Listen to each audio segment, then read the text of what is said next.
Welcome back to the channel, guys. Today we're going to be throwing a brand new Garrett turbo in the old 6.0 Powerstroke, and that all starts now. Welcome to the channel. My name is Wade, and if you like anything DIY that has to do with an RV or a truck with no fluff in the middle of the video, hit the subscribe button down below. I release videos all the time that are straight and to the point. Now let's get into the project. Okay, so first things first, to get the turbo out, you don't really have to do this, but I'm going to do this. You can just remove this part of the the intake piping to get it out, but I'm going to go ahead and remove it all the way from the turbo to the air cleaner. All right, so to do that, we're going to be needing a 5/16. I always use it on my cordless drill here. 5/16 on both of those to move your degas bottle. Pair of pliers to get these clamps off, and then I'm going to move this one over here, just lay it across, and this one I'm going to move it and fold it over here somewhere. I have some rubber vacuum nipples that I use so that I don't lose coolant. I'm going to put one on that one, and then I don't have to worry when I move this around that nothing's going to spill.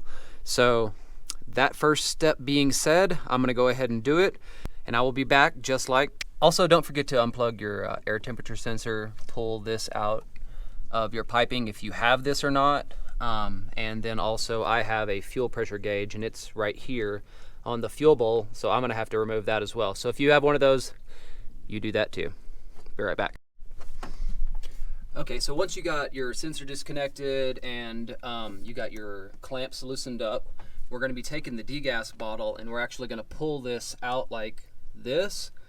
And then we're going to take this and lift this straight out. And I'm going to try to show you with it hanging somewhere. Let's see. All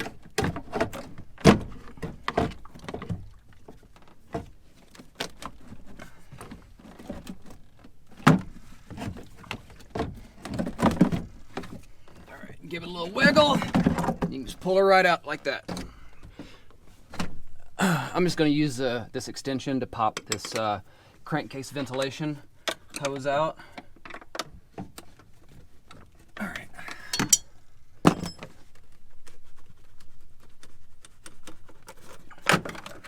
And that one's out. All right.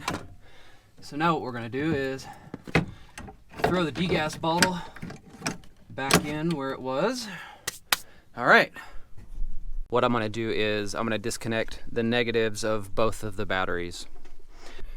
All right, and then I am going to take my 11mm and loosen up the clamps here for the turbo boot. All right, so I'm gonna get some lubricant out and I'm gonna spray the clamps for the turbo, that one there on the left, and the one back down right there. I'm gonna take this VGT clip out, and then I am going to take the bolts out here for the oil feed for the turbo, and then I'll be right back. All right, so the downpipe flange is nice and loose, but the one back there for the Y pipe is it needs a little encouragement. So I've got a long Harbor Freight pry bar and a rubber mallet, and I'm just gonna give it a little bit of motivation, so to speak, and I will be right back. Another thing that I highly recommend is get an old pillow or something like that to lay on, because when you got to get your hands way back there, laying on this stuff is just not nice at all.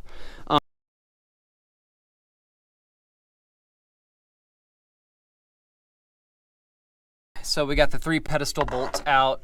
I showed you where the first 2 were. The third one is just like, imagine a line down the center of the turbo, and you're gonna get your hand behind, back here in between the firewall and the turbo, and you just have to feel around for it. It's exactly the same as the other 2, and it's pointed straight down. The way that I got it out was this 3/8 flexible ratchet with a small extension and a 10mm. All right, so now we're gonna see if we can't get this thing loose. All right, so I already broke it loose, and basically the trick is you get in here and you just like bear hug the damn thing and wiggle it out.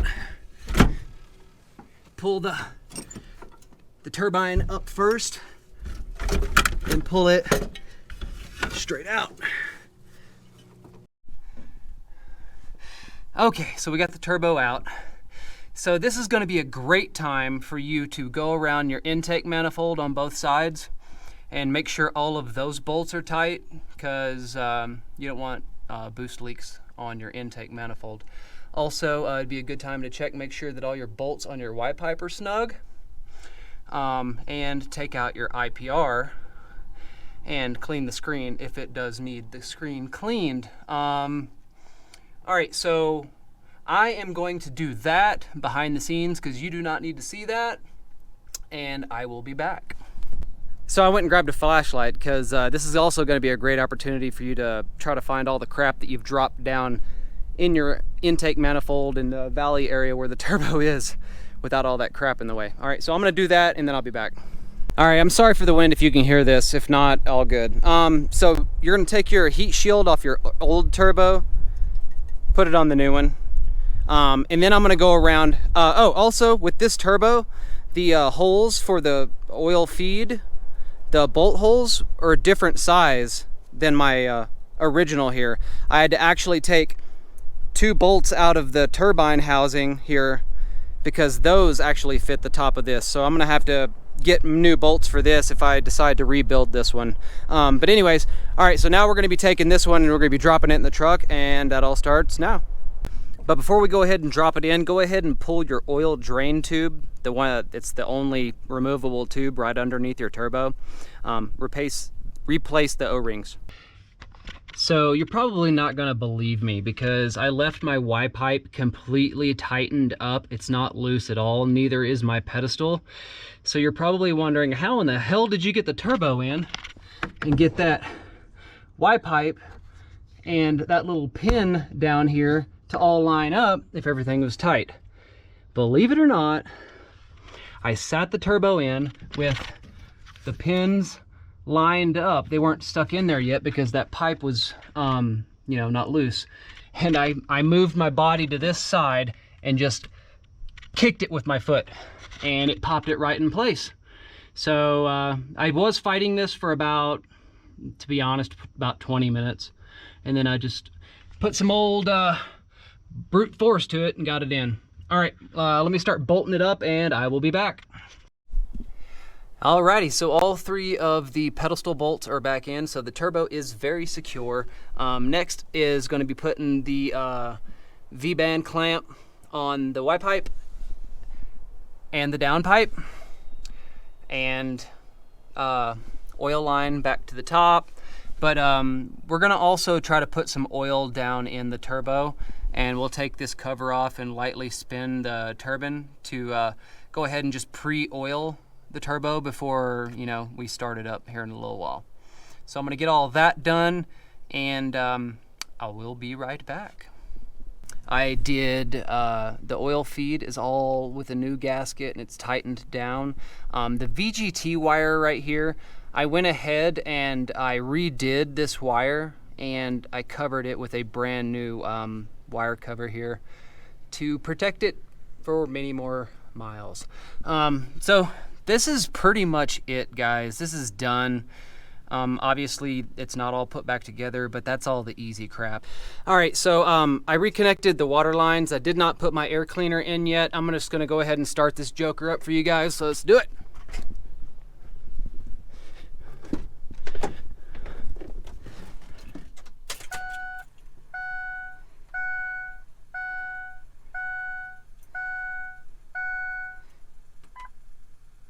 Oh. All right.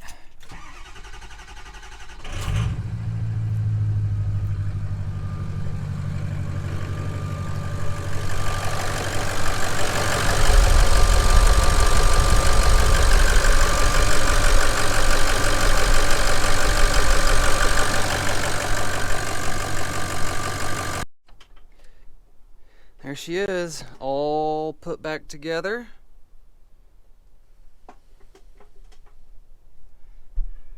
Brand new shiny turbo. All right, that's the end of the project, guys. We got it all done. Thanks for watching. If this helped you out, like and subscribe. Peace.